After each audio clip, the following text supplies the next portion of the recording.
An interesting content rabbit hole I've fallen down recently is collection showcases. In particular, I've enjoyed videos on band merchandise, vinyl hunting, symbols, and unique custom train models. It's not exactly content dripping in substance, but it's proven to be a fun distraction on the road to the grave. The main draw is seeing the items, but it's often just as much fun, if not more so, to learn interesting tidbits collectors share and to hear about their personal histories with the pieces of their collection. I found these types of videos so enjoyable that I wanted to try my hand at it, except I don't really collect too much stuff. I enjoy hunting for vinyl releases, but I don't intentionally track down anything like a band's full discography or every reissue of a particular record. I just buy records I love.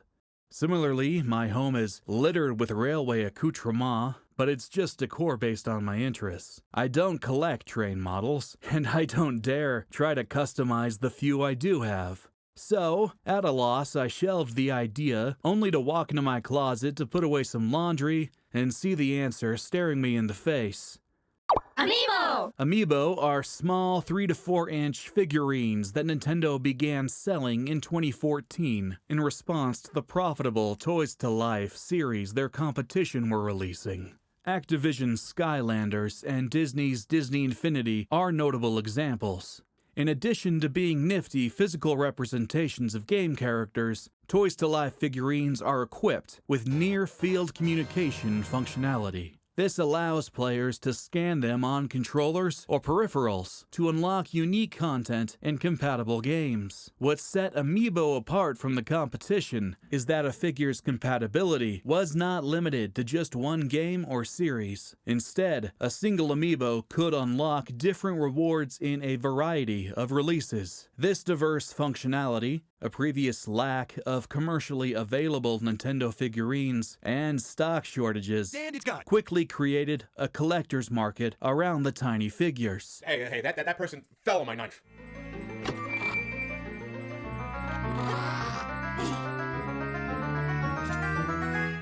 Suavemente. I've been a big fan of Nintendo's The Legend of Zelda franchise for as long as I've been playing games. So, over the years, I attempted to scoop up every Zelda-related amiibo the company released. I have a complete collection.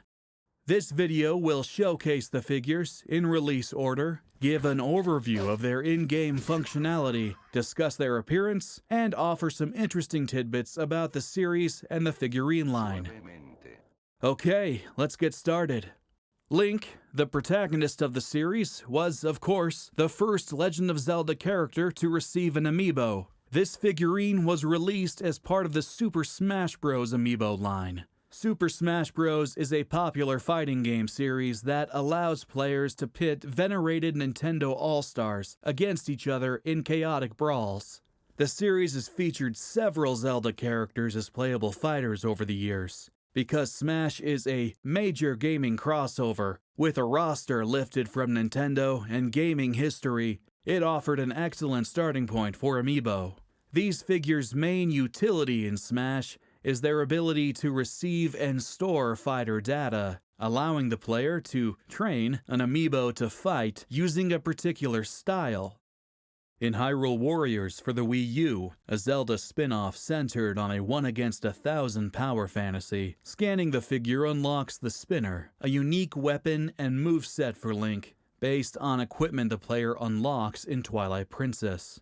In Breath of the Wild and Tears of the Kingdom, scanning the figure spawns useful items with a chance to receive an outfit based on Link's appearance in Twilight Princess. If the figure is scanned in an open field, it will instead spawn Epona, Link's primary steed across the series. This Link's appearance is based on his look in Super Smash Bros. For Wii U and 3DS, which in turn takes inspiration from Twilight Princess and to a lesser extent, Skyward Sword.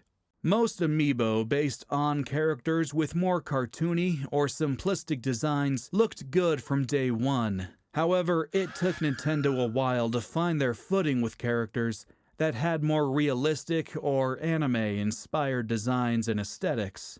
This first figure of Link is a prime example of these early growing pains. He's notably cross-eyed, and his facial features are pretty bland. He also suffers from a problem that's common to sword-wielding amiibo. The plastic of his scabbard and blade are noticeably bent. Most infamously, the clear stand supporting the prototype figure has been swapped with a garish yellow. The figure's not without positives, though. The sense of motion Link conveys is great. And while his hair and chainmail appear a bit blotchy, the intricate detailing on his gauntlet and the Hylian shield is impressive. Still, this figure is probably best summarized with the phrase, "nowhere to go but up." To Nintendo's credit, future Amiibo would mostly address these complaints. Wave 2 of the Super Smash Bros. Line trickled out across December 2014 and included the first Amiibo of the Zelda series namesake. In Smash, she has similar functionality to Link. Scanning her allows players to spar with and train the figure. In Breath of the Wild, she unlocks the Twilight Bow, a unique, powerful weapon inspired by the bow Zelda uses in Twilight Princess's final battle. In Breath of the Wild, it's the only way to shoot light arrows outside of the game's finale. Tears of the Kingdom radically changed the series' approach to arrow properties. As a result, the rechristened Dusk Bow no longer shoots light arrows. In Tears, she also gives the player a unique fabric for their paraglider. Almost all of the Zelda series Amiibo do this. However, I don't find the different paraglider designs to be super interesting, so I'm only gonna shout out the really fun ones. Similar to the Super Smash Bros. Link Amiibo, this figure is based on Zelda's look from Twilight Princess. While she and Link share a similarly uncanny face, I think this figure is an overall improvement. There's impressive attention to detail here, like her hair braid and the intricate design of her dress. She also has a more fitting and smaller support stand. The Super Smash Bros. Line continued with Wave 3 in February 2015, which featured two characters from the Zelda series. The first of these was Sheik, Zelda's alter ego in Ocarina of Time. Sheik was introduced to Smash Bros. As a fighter in the series' second entry alongside Zelda, and the player could freely switch between them, creating a very versatile fighter. The Amiibo's most interesting functionality outside of Smash is the ability to unlock the Sheik mask in Breath of the Wild and Tears of the Kingdom. Combined with the existing Sheikah armor, this mask allows the player to run through the entirety of both games while role-playing as Sheik if they want to.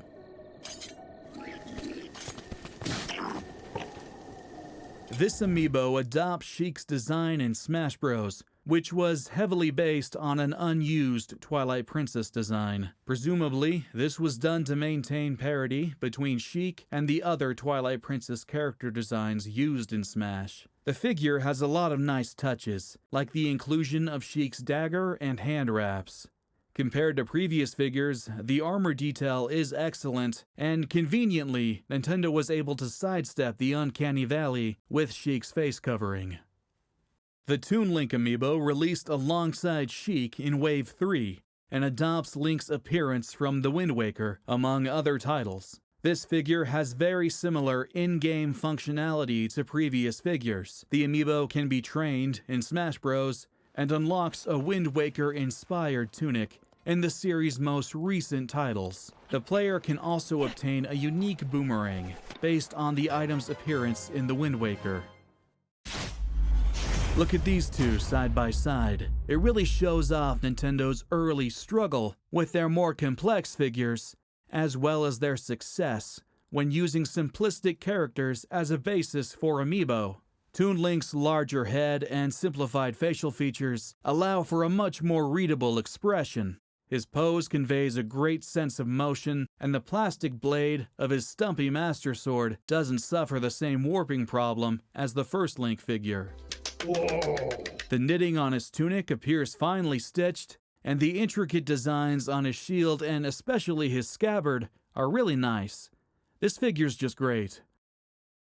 We had to wait until September 2015 for the next Zelda series amiibo. This time we got Ganondorf, the series' main antagonist. This figure released as part of Wave 6 of the Super Smash Bros. Line. Just like the previous Link, Zelda, and Sheik amiibo, this figure takes inspiration from Ganondorf's Twilight Princess design.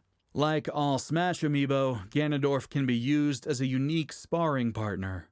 In Echoes of Wisdom, this figure, alongside other amiibo of villainous Zelda characters, unlocks the Black Cat Clothes, a fun variant of an existing cat costume the player can unlock and use to speak to cats. In Breath of the Wild, the figure doesn't unlock a tunic. Instead, he unlocks a unique, powerful weapon, the Sword of the Six Sages. This sword was used in Ganondorf's botched execution in Twilight Princess. He took it as his own blade, 'cause he's that much of a fucking badass. The sword is pretty cool, but arguably Ganondorf's most interesting feature is in Twilight Princess HD for the Wii U. The game features a hero mode setting where the player takes double damage. This has become a pretty standard feature in Zelda remasters and remakes over the last decade or so. It's a welcome addition for returning players in particular who have already experienced the game's standard difficulty.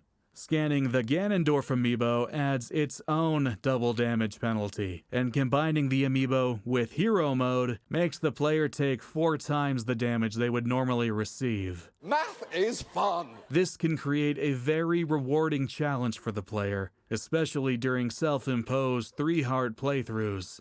This is an all-around solid figurine. We are back to a more complex design, but nothing really looks out of place. Ganon's bulky armor is imposing and nicely detailed, and the inclusion of his execution wound from Twilight Princess is a nice touch. His flowing cape looks like it's caught a nice breeze, and his intricate jewelry looks great. While Nintendo would continue to improve the faces on future figures, nothing really looks uncanny, unlike previous figures that shared a similar aesthetic. All the figures discussed thus far were released under the banner of the Super Smash Bros. Amiibo line. These figures used designs specifically from that series and featured bases bearing the Smash logo. Wolf Link is actually the first figurine in the Legend of Zelda Amiibo series. He released alongside Twilight Princess HD, a game where Link transforms into a wolf when entering areas coded in the titular Twilight. This figure has some of the most robust unlocks for any amiibo. In Twilight Princess HD, Wolf Link unlocks the new Cave of Shadows, a robust 40-floor combat challenge that shares a lot in common with the existing Cave of Ordeals. Except, in this new challenge, players are restricted to using Wolf Link. Completing all the cave's challenges unlocks a major wallet upgrade. In Animal Crossing New Leaf, a cozy town management game for the 3DS, scanning the amiibo unlocks Wolf Link as a villager who can move into the player's town. His house features a lot of fun Zelda series Easter eggs. In Breath of the Wild, Wolf Link unlocks a really awesome feature. Scanning the amiibo spawns Wolf Link in the player's game as an AI companion. This is both fun fan service and a pretty useful ability.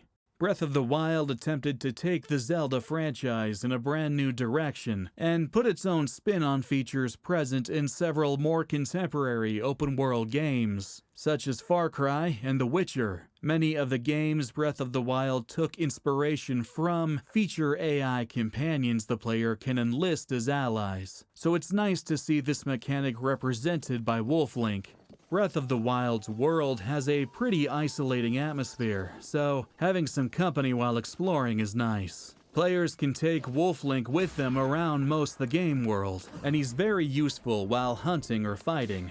His health is also tied to the player's Twilight Princess HD save file, which added an extra reward for longtime Zelda fans. Breath of the Wild players who didn't purchase a Wii U or Twilight Princess HD were stuck with a much more fragile Wolf Link with only 3 hearts. This feature was removed from Breath of the Wild's direct sequel, Tears of the Kingdom, where Wolf Link just unlocks a Twilight Princess-themed paraglider. While unfortunate, the removal is somewhat understandable considering the player can already make use of several different AI companions in Tears of the Kingdom without amiibo use. Also, this paraglider design is one of the coolest in the game. It's based on the Mirror of Twilight, and its natural glow comes in handy when exploring the depths. In place of the Smash Bros. Logo, Wolf Link bears the fitting crest of Hyrule's royal family on his base, which has remained consistent in the Zelda series amiibo line. Instead of some out-of-place colored plastic, Wolf Link is supported by a stone outcropping, reminiscent of the cliffs where Link interacts with the hero's spirit in Twilight Princess. The figure strikes a regal pose and features a lot of nice details, like the shackle on Link's paw. The unique shape of the fur behind his ears and his jagged tail are wonderfully realized, and different shades of gray are used to accurately recreate his facial markings. Link's companion, Midna, is perched on his back. The sculpt of her impromptu headgear, the fused shadow, is really nice, and her crazy hair is represented well through the use of both solid and see-through plastics. Overall, this is a really great figurine with impressive in-game functionality. In 2016, Nintendo released a new series of amiibo to celebrate the Zelda series' 30th anniversary. These figures represented major landmarks in the series' history. The first is another Link amiibo, this time taking direct inspiration from his in-game appearance in the first Legend of Zelda game from 1986. Since this is the fourth Link amiibo we're looking at, it's worth mentioning that most new figurines share much of their in-game compatibility with older iterations of the same character. For example, this Link amiibo can also be used in Smash Bros. And scanned in Hyrule Warriors to unlock the spinner. I'm just not going to mention this every time because it's more fun and interesting to talk about a figure's unique features. Like how this one unlocks a tunic and sword in Breath of the Wild and Tears of the Kingdom based on Link's appearance in the first Zelda game. In Animal Crossing New Leaf, scanning this figure, among others, unlocks Ganon as a villager. Ganon takes the pig-like form that this incarnation of Link originally squared off against back in 1986. Fittingly, for such an iconic gaming villain, his disposition is cranky. Probably this amiibo's most fun feature can be found in Super Mario Maker, a 2015 Wii U game that allows players to build and share their own Mario levels. If an amiibo is scanned when playing with the game's NES-era art palette, Mario takes on an old-school sprite appearance of that character. Almost every figure released before and a few years after Super Mario Maker launched was compatible with the game, including all the Zelda amiibo discussed so far in this video. I thought it was worth mentioning here though, because scanning this particular Link amiibo allows the player to use a sprite that's nearly identical to Link's own original NES look. This is a fun bit of retro fan service and allows players to imagine what it would have felt like if the first Zelda was a 2D side-scroller instead of a top-down adventure game. This Link was a great way to launch the 30th anniversary Zelda Amiibo line. It has a really fun, unique appearance. The chunky, blocky body is incredibly accurate to Link's original sprites, and the fact that it's a physical 3D model allows the viewer to see this retro design from angles not possible to replicate in-game. Keeping Link's bizarre green eyebrows and the cross on his shield are nice touches. It's also nifty that Link is not actually holding his sword. It's stored on his back, just like the original walking animation the figure is replicating. This amiibo is one of my favorites. Alright, this one's exciting for me. This figure is of my favorite incarnation of Link, the Hero of Time, sporting his grown-up appearance from Ocarina of Time. Like many Link figures, this amiibo spawns a unique tunic in Breath of the Wild, which I unlocked as soon as possible before leaving the Great Plateau, and wore for the entirety of my 3-heart playthrough. The figure can also unlock the Big Goron sword, a unique weapon inspired by a massive two-handed claymore that Link can wield in Ocarina. In Tears of the Kingdom, this Link's paraglider is themed on Ocarina's Lon Lon Ranch, a charming farm Link can visit in between his adventures. I like that this design references a unique location from the series past and isn't just another generic design inspired by Hylian royalty or the Triforce. On the topic of Lon Lon Ranch, this figure, among others, will unlock Link's horse, Epona, as a villager in Animal Crossing New Leaf. While the Ganondorf amiibo was arguably the first realistic-looking Zelda figure to not have anything generally off about his appearance, Ocarina of Time Link is the first realistic Zelda figure to just straight up look good. This figure lifts inspiration from iconic art of Link playing his ocarina, and everything is spot on. The sculpt of Link's nose, hair, ears, and jewelry all look great, and his expression is appropriately calm and focused on his playing instead of oddly distant or cross-eyed. From the central part of his hair to his weird lumpy boots, it's like the illustration walked right off the page. Wave 1 of the 30th anniversary series concluded with a 2-pack release. First up is another rendition of Link's Wind Waker design. This amiibo's functionality is identical to the Smash Bros. Toon Link figure. To refresh, highlights include training the amiibo in Smash Bros. And unique weapon and clothing unlocks in Breath of the Wild and Tears of the Kingdom. Both figures also unlock Medli as a villager in Animal Crossing New Leaf. Medli is a Rito, a race of bird-like people. She was one of Link's companions in the Wind Waker. Just like the Ocarina of Time amiibo, this figurine is based on a piece of official art. It depicts Link using the Wind Waker's power. Once again, this Link's simpler design translates well to figure form. His previous figurine captured action well. This one looks like he's swaying in the breeze with the wind he's conducting. His expressive features are well realized, and the attention to details, like the unique shape of his stumpy boots and the wind-swept direction of each lock of hair, look great. Really, the only aesthetic complaint I have about this figure is with the Wind Waker itself. It doesn't look like Link is really holding it. The baton just disappears into his forearm. Other than that, this figure is pretty fun. The other amiibo in the 2-pack was a new rendition of Zelda, this time sporting her Wind Waker design. The figure shares much of her utility with the previous Super Smash Bros. Zelda amiibo. However, she does give Breath of the Wild players a unique hero's shield from the Wind Waker. The fact that she drops this shield may be a reference to the Minish Cap. In Echoes of Wisdom, this figure, alongside every other Princess Zelda amiibo, unlocks the blue attire, a vibrant variant of Zelda's traditional royal outfit. Like Toon Link, this figure is based on art from the Wind Waker. It's brought to life well, and the details on her dress and jewelry are impressive, especially the engravings on her necklace. Other than that, there's really not a whole lot to say about this figure. She shares Link's expressiveness, but her pose is just kind of boring. Since this iteration of the character shares the same base design with Zelda's from games like the Minish Cap or Spirit Tracks, maybe Nintendo should have based her pose on art from one of these titles. Alternatively, they could have used this more dynamic art from the Wind Waker and given her an action pose. Or they could have released a Tetra figure instead, which I think a lot of Zelda fans, myself included, would have actually preferred. It's still a good figure, don't get me wrong. What I'm saying here is just personal preference. 2016 and 2017 was the beginning of the end for most in-depth amiibo functionality. This was around the time that Nintendo began to change their approach.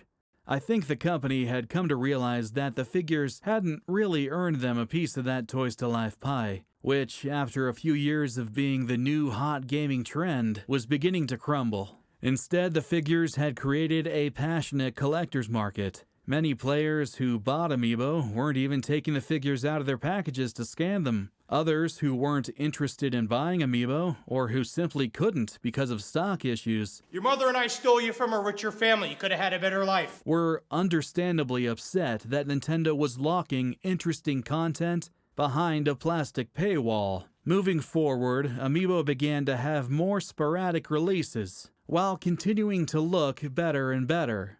These newer figures seem to focus more on being interesting collectibles and less on in-game functionality. In early 2017, Nintendo released the Wii U's successor, the Switch, and alongside it, the next Zelda game, Breath of the Wild. As you've no doubt noticed from listening to me ramble about all these figurines, the game featured unique rewards for scanning each previously released Zelda series amiibo. A wave of brand new amiibo inspired by the adventure launched alongside it. Here we have Link sporting his Breath of the Wild redesign. This Link's main functionality is actually pretty boring. Scanning it gives the player a random bow and restocks their arrows. If the figure is scanned in the Switch port of Bethesda's Skyrim, it unlocks unique gear for the player based on Breath of the Wild. This figure takes cues from official art, but also from the game's initial reveal trailer way back in 2014, which featured Link launching off his mount to fire an arrow at a dangerous new enemy. The attention to detail on this figure is great. Link's equipped with a full Traveler's equipment set, and all these weapons are highly accurate to their in-game models. The sculpt of his new champion's tunic is spot on, and attention to detail on his gauntlets, Sheik slate, and the Master Sword design on his chest are great. His support stand is very fitting as well. It looks like he just jumped off his horse's back like in the trailer. I wouldn't say that the sculpt of his hair or the painting of his face quite reached the same highs as the Ocarina of Time amiibo, but they're still pretty good. This is overall just a really awesome little figure. That dangerous new enemy from Breath of the Wild's reveal trailer was a Gaurdian. These metal devils take inspiration from the classic Octorok enemy, although they are a lot more lethal. The figure spawns ancient weapons and items for the player in Breath of the Wild, including powerful ancient arrows. The figure is very accurate to the game and conveys the Guardian's imposing nature well. Their intricate Sheikah design has been recreated, along with pink lights indicating their alert status. When the figure was announced, Nintendo made sure to highlight its flexible arms. These lose their novelty fast, but they're still pretty nifty. Really, the only disappointment I have with this figure is that it has a conventional amiibo base. It would have been nice if the base was detachable, or if the NFC technology could have been built into the figure itself. Currently, if you make a pose where the amiibo is standing, it just has this awkward eyesore below it. Still a cool figure though. Here we have another Link figure, once again based on official artwork and the reveal trailer. Scanning it unlocks the Traveler's bridle and saddle, which come equipped with extra saddlebags. Unfortunately, these only serve an aesthetic purpose. The saddlebags don't actually give the player access to additional item or weapon storage. Still, Breath of the Wild's Hyrule is massive, so it's nice to at least look the part when setting out on a long journey. Since mounts have been so central to exploration across the series, it's nice to have a figure of Link on horseback. This action pose is straight out of a western. Link and his horse look ready to take on the full might of Calamity Ganon. While all the details on the pair's equipment look really great, the highlight is the sculpt and paintwork of Link's Hylian hood. The horse appears to be based on the unnamed chestnut seen in the game's artwork and trailers. The gradual coloration changes on its legs and the sculpt of its mane really stick out to me as impressive considering the figure's small size. Zelda's third, arguably fourth amiibo, adapts her Breath of the Wild appearance. Like how Archer Link will drop different bows and arrows for the player, scanning her will often spawn shields. Zelda, more so than Link, is the actual protagonist of Breath of the Wild and Tears of the Kingdom, so it's nice to see an amiibo of her. The figure is based on her official art for the game, and is brought to life pretty accurately. Her traveling clothes are well realized with nice touches like the embroidered gold trim on her top and the silver buckles and steel toes on her boots. Probably the coolest thing about this figure to me is the hair. Like Midna on Wolf Link's back, different shades are used to replicate the light. This is a Bokoblin, or a Bokoblin. Nobody knows. A common fodder enemy in the series. Scanning it will drop Boko-themed weapons. Its Tears of the Kingdom paraglider is also pretty fun. This one's just weird. Seriously, they gave us this dumpster fire but no tingle. Jokes aside, this figure actually has a lot going for it. Well, if for some reason you wanted this artwork to jump off the page, you got your wish. Green toenails and all. Similar to Toon Link and Zelda, this guy, or girl, Nobody knows. is a great example of Nintendo's aptitude for making figures out of their more cartoony characters. And accessories like his club, arm wraps, and skull necklace look great. The folds of his skin convulse into a convincing grimace, and his other facial features like his snout and teeth look pretty great too. Can I move on now? Okay, that's better. We're back to my favorite Link. Capitalizing on the success of the first wave of 30th Anniversary Amiibo, Nintendo released a second wave a few months after Breath of the Wild launched. Here we once again have the Hero of Time sporting his look from Majora's Mask. In Breath of the Wild, he unlocks a tunic based on the fierce deity. In Majora's Mask, if the player obtains every mask in the game and turns them in to specific NPCs in the game's final level, they are rewarded with the fierce deity's mask. Donning it makes Link take the form of a powerful god that absolutely dominates the game's boss fights. Appropriately, in Breath of the Wild, the outfit raises Link's attack power. The figure also unlocks a unique weapon, the fierce deity's double helix sword. The figurine's Tears of the Kingdom paraglider is based on the Majora's Mask. This is once again another great figure. Like most, this Link's sculpt and pose are based on official art from the game. The simple hero's sword looks great, as does the Goron mask in his right hand. As with the Ocarina of Time amiibo, this Link's face and hair sculpt are among the best. His hopeful expression from the artwork is well captured. Fits great for the series' most depressing fucking game. From strength to strength, here we have Link in his human form from Twilight Princess. This figure's functionality is identical to the OG Smash Bros. Link amiibo, whose design borrowed heavily from Twilight Princess. It unlocks Epona, the Spinner, the Tunic of Twilight, all the greatest hits. This is a figure with a lot of detail. His chainmail, the subtle designs of his tunic, and his gauntlet all look great. It's nice that they recreated the Ordon sword from the original artwork, and while they all look kinda similar, I think that this may be the best looking Hylian shield on any Link amiibo. Lastly, this figure has another great face sculpt. I think the parting of his hair looks particularly good. The second wave of the 30th Anniversary line concluded with a figure of Link from Skyward Sword. In Breath of the Wild, the figure unlocks the expected tunic. It also unlocks the Goddess Sword. In Tears of the Kingdom, it's renamed the White Sword of the Sky, which is one of the transitionary forms Link's blade takes, while he slowly tempers the weapon in sacred flames to forge the Master Sword. This amiibo is good, but I don't think it quite reaches the highs of the other 30th Anniversary figures. This figure once again lifts inspiration from the game's artwork. A lot of Skyward Sword's Link art has never really clicked with me. I don't think it's a good representation of Link's in-game appearance, which is far more goofy, charming, and expressive.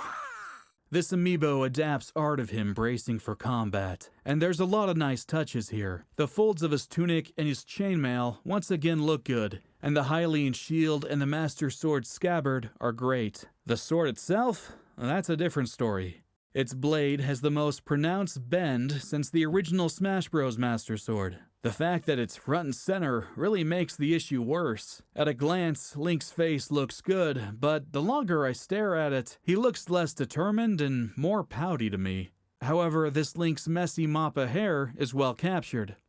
Overall, this figure is kind of a mixed bag. I want to like it more than I do, but there's also just a lot to nitpick. In correlation with the release of Breath of the Wild's story DLC, The Champion's Ballad, Nintendo released a second round of figurines based on the game. This wave included the 4 champions who support Link and Zelda on their quest. Scanning each figure unlocks their signature weapon. They also unlock new headgear based on the divine beasts. Breath of the Wild shit excuse for dungeons and temples. Here we have Revali, the champion of the Rito, who unlocks the Falcon Bow and the Valmado Divine Helm. This is a really solid figure. In fact, all of the champion amiibo are pretty good. My favorite thing about them is the inclusion of each divine beast on their blue champion garb. The designs on Revali's chestplate and the sculpt of his pauldrons and emerald anklets are great. His falcon bow looks good, although its coloration is a bit inaccurate. I think it makes the weapon blend in with his wing. The sculpt of his face, feathers, and braids are all great though. His smug personality and confidence really come through. Next up is Daruk, champion of the Gorons. This bulky guy unlocks the massive Stone Smasher and the Valridania Divine Helm. I think this figure's pretty awesome too. It's nifty to get a figurine of a Goron character, and the sculpt doesn't disappoint. It really captures the strength of this gentle giant. This figure nails the little touches too, like how each link in the chain around his torso is consistent in size, and of course the depiction of Valridania on his champion's garb. Daruk's hands, particularly his knuckles, are well sculpted. It really looks like he's got the hilt of his weapon clutched tightly in his fist. Although when his hands are twice the size of most figures' heads, I guess that level of detail should be expected. The Stone Smasher itself looks great and dwarfs the size of any Master Sword the Link amiibo have wielded. Lastly, the sculpt of his face and hair are accurate. His large toothy grin conveys his jovial nature. Here's the Zora champion, Mipha. She unlocks the Silver Scale Spear and the Valruta Divine Helm. I really like the visual overhaul that the Zora underwent in Breath of the Wild. Nintendo took a homogenized race and introduced creativity and diversity while still adhering to a strong core design. Compared to previous Zora central to Zelda narratives, Mipha showcases this creativity well. The amiibo is full of nice little touches, like the attention paid to her jewelry, and the yellow highlights across her fins and torso. The elegant look of the Silver Scale Spear is well realized, and of course I'm a fan of Valruta's inclusion on her sash. I don't think that her more standard human facial features quite reach the highs of the other champions, but I'm also not sure if that's a fair comparison, given that the competition we've discussed thus far consists of a bird and a rock. Wave 2 of Breath of the Wild's amiibo line concluded with Urbosa, the Gerudo champion. She unlocks the Moonlight Scimitar, Radiant Shield, and the Vanaboris Divine Helm. Like with the Zora, I'm glad that the Gerudo received a spotlight in Breath of the Wild and later in Echoes of Wisdom. These Amazonian warriors have always held an interesting place in the series lore, so it's pretty cool the players were able to properly interact with them this time around and see their culture and traditions expanded. Nintendo's 4 for 4 on this wave, as this is another excellent figure. Urbosa just pops with color and detail. I love how the prominent Gerudo golds and greens are contrasted with the blue of her champion garb. The Gerudo symbols on her sash and the etchings on the Moonlight Scimitar's blade look great. The Radiant Shield at her hip is up there with the best looking Hylian shields, and I think that the flowing sculpt of her hair is as impressive as Zelda's or Midna's. The paintwork on her face is also really good, especially considering its smaller size when compared to the other champions. This is another strong figure in a really strong wave. Alright, I'm sick of all this blue. Let's go back to green. Thought we were done with the Smash line, did ya? Nah, we still got one more. In 2018, Nintendo released the next game in the series, Super Smash Bros. Ultimate. The game's marketing tagline was "Everyone is here." In addition to maintaining the current roster and adding brand new fighters, each character that had previously been axed from the series returned. Nintendo announced that every old and new Ultimate Fighter who had previously not received an amiibo would be getting one. However, returning fighters who already had a Smash amiibo to their name would not be getting new ones. That makes sense, but it's still a little unfortunate. In the previous Smash release and Brawl, Link, Zelda, and Ganondorf were all based on Twilight Princess. Ultimate, on the other hand, tried to better represent the Zelda series as a whole with its character design. Link received a Breath of the Wild makeover, Ganondorf's look was based on Ocarina of Time, and Zelda was redesigned to resemble her appearance in A Link to the Past and A Link Between Worlds. With both Archer and Rider Link in our rearview mirrors, we were definitely good on figures based on the Hero of the Wild, but it would have been cool to have new Ganondorf and Zelda figures sporting their fresh looks. We got Young Link though, and that's still pretty cool. Young Link made his debut as a fighter in Smash's second entry, back in 2001, long before amiibo were a glint in Nintendo's eye. He was cut in future entries in favor of Toon Link, who retained a similar moveset while giving the Wind Waker a spotlight. His return to the series signaled to amiibo hunters that a figure was on its way. Besides his utility in Smash that allows players to train him, Young Link is identical to his older Ocarina of Time counterpart. He'll get you the Big Goron sword, the Tunic of Time, and the Lon Lon Ranch paraglider. This is the third amiibo based on the Hero of Time. That's a lot. In fact, he's tied with the heroes of Twilight and the Wild on amiibo counts. Young Link lifts his design from the first half of Ocarina of Time, before he got zapped 7 years in the future and started wearing tights. I love his pose. It looks like he's about to launch into a spin attack. His Deku shield and Kokiri sword look like they were ripped straight out of the game. His grip on the weapons is also impressive. Compared to the arrow that Archer Link is knocking, or the rough appearance of Toon Link holding the Wind Waker, this looks great. This Link might be a touch redundant, but he really stands out as one of the best in the entire line of Zelda figures. I'll raise a cold glass of milk to that. Well, ain't this fun? This little fellow released alongside the ground-up remake of Link's Awakening for the Switch in 2019. The game is a very faithful adaptation of the 1996 original, with an adorable new coat of paint and a few twists. One of these new additions is a feature called Chamber Dungeons. Dungeons in most top-down 2D Zelda games only display one room of a dungeon at a time. The game's camera scrolls to the next room when Link passes through a doorway. The Link's Awakening remake took advantage of this design by allowing players to collect the dungeon chambers they've completed, then rearrange them to create their own dungeons. Imagine Super Mario Maker, but much more limited in scope. Scanning any 5 of the previously released Zelda series amiibo unlocks an additional 5 rooms to use. These include the Winged Item Chamber, the Ball and Chain Trooper Chamber, the Armos Knight Chamber, the Moblin Chief Chamber, and the Great Fairy Chamber. Scanning the Link's Awakening amiibo unlocks a difficulty modifier, where a shadow version of Link stalks the player around their dungeon and attacks them. In Tears of the Kingdom, the amiibo unlocks a hilarious outfit for Link to wear based on his appearance in the remake. In Echoes of Wisdom, this figure, alongside every other Link amiibo, unlocks a red tunic for Zelda to wear. So yeah, obviously this little guy is adorable. Like the Wind Waker figures, this Link's simple design makes for a perfect amiibo. Playing the remake feels like you're leaning over a little Zelda diorama, and this figure looks like he was plucked straight out of the game. I like his glossy finish. It helps him stand out on the shelf.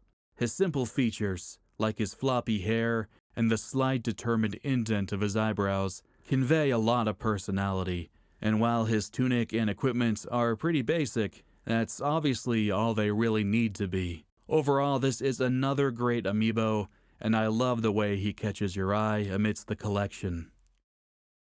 In 2021, Nintendo returned to the Zelda series Black Sheep, Skyward Sword, with an HD re-release on Switch, alongside a new amiibo of Zelda and her Loftwing.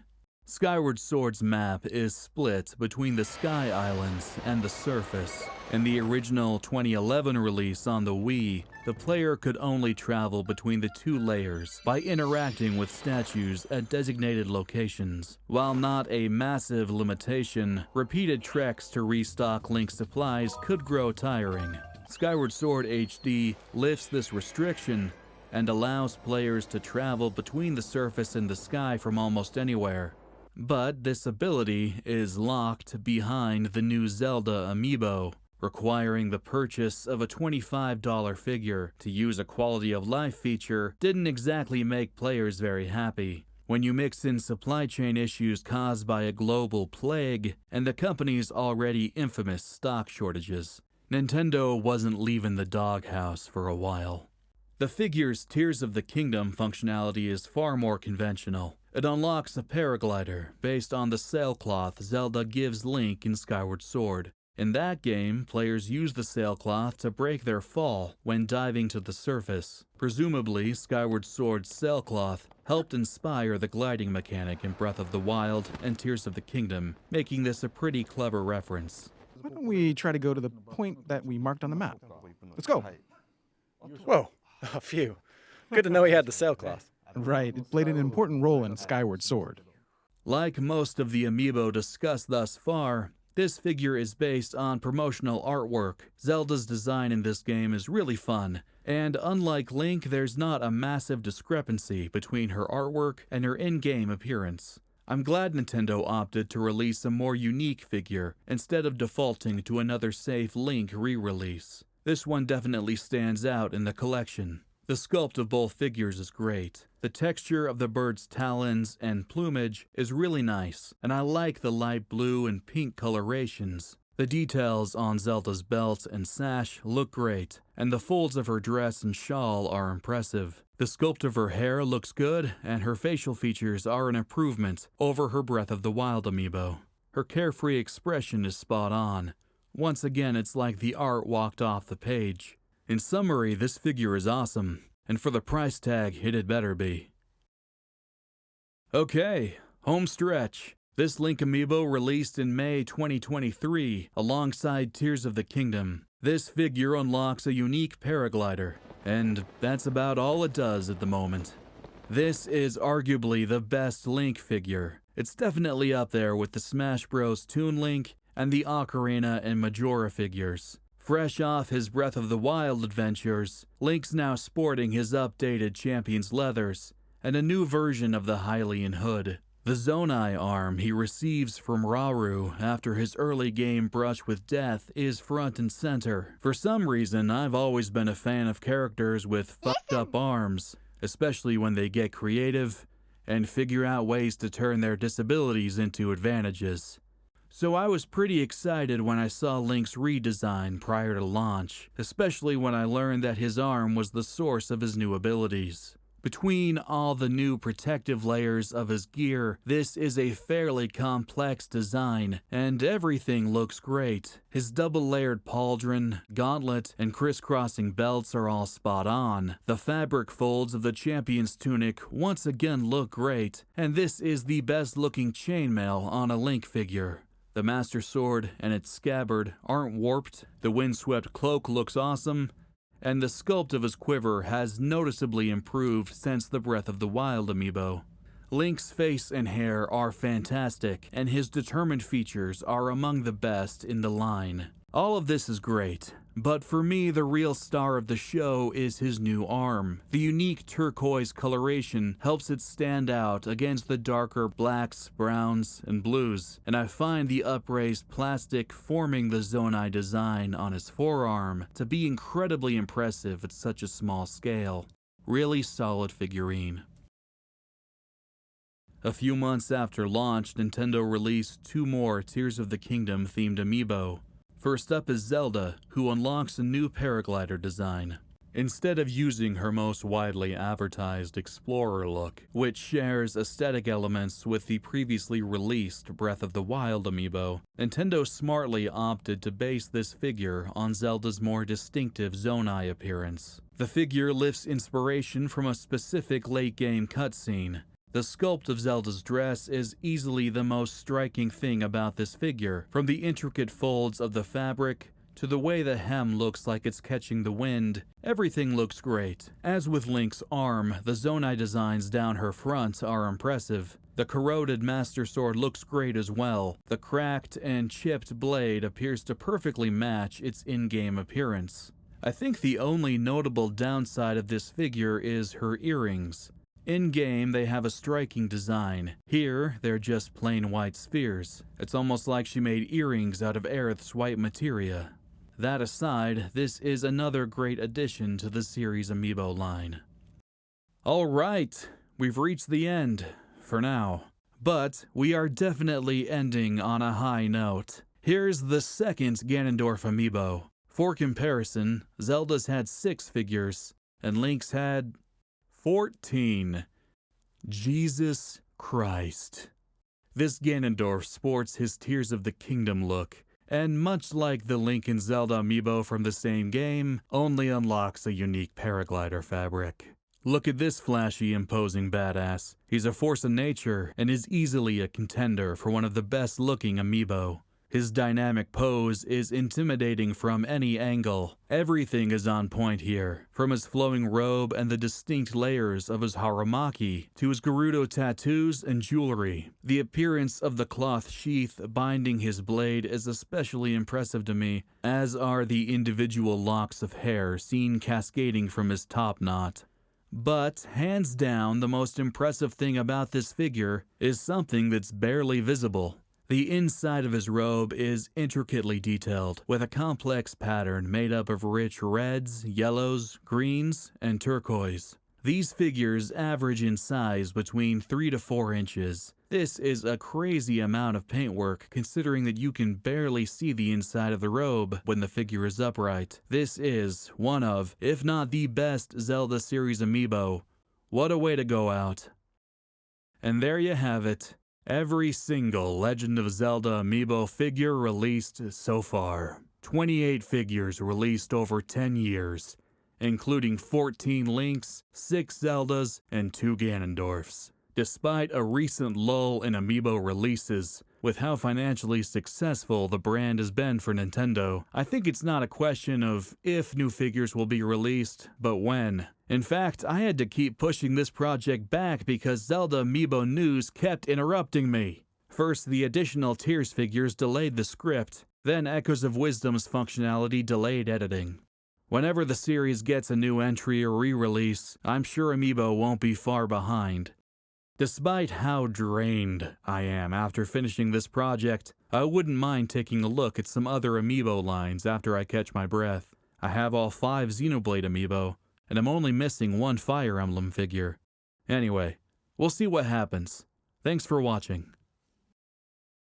So, after a bit of back and forth, I decided to include 2 additional non-Amiibo Zelda figures. Like many of the amiibo we've discussed, these figures released alongside new entries in the series. They just predated the amiibo scourge. There's no doubt in my mind that these figures would have been amiibo had they released a couple years later. The first of these is Ganondorf, who came packaged with the Wind Waker HD in September 2013.